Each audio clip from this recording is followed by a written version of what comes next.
Ce recueil de haute portée est désormais disponible.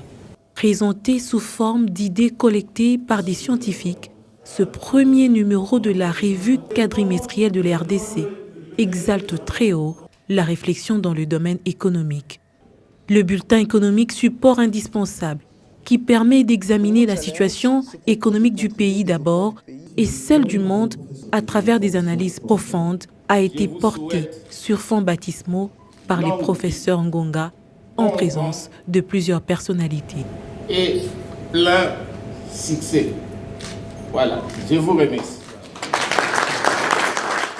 L'ouvrage est un véritable diagnostic qui décrit l'environnement économique national et international.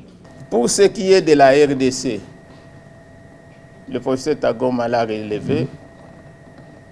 Effectivement, nous remarquons au cours de ces 5 dernières années que souvent la croissance a été intimement corrélée avec l'évolution de la demande internationale.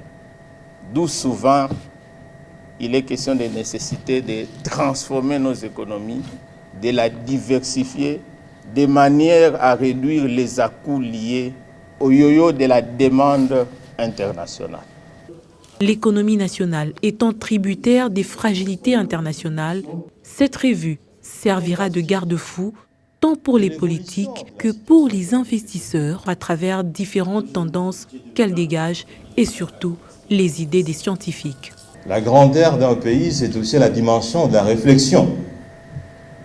Ce sont les idées qui bâtissent le monde. Ce sont les idées qui apportent des solutions les plus pertinentes aux problèmes qui se posent dans une société. Pourquoi ne pas avoir une boîte d'idées? Pourquoi ne pas côtoyer la réflexion? Parce que c'est elle qui élève. Il était important aussi qu'on puisse donner une vraie photographie de l'évolution de la situation économique de ce pays, mais aussi tirer les tendances qui se dégagent. Créé depuis près de 3 ans, le Think Tank Congo Challenge, une initiative du professeur Matata Ponyo, à travers ses différentes branches, vise à accompagner le pays dans le processus d'émergence et pour ce faire, des informations pertinentes dans le domaine social et économique sont mises à la disposition du monde scientifique sur plusieurs formes.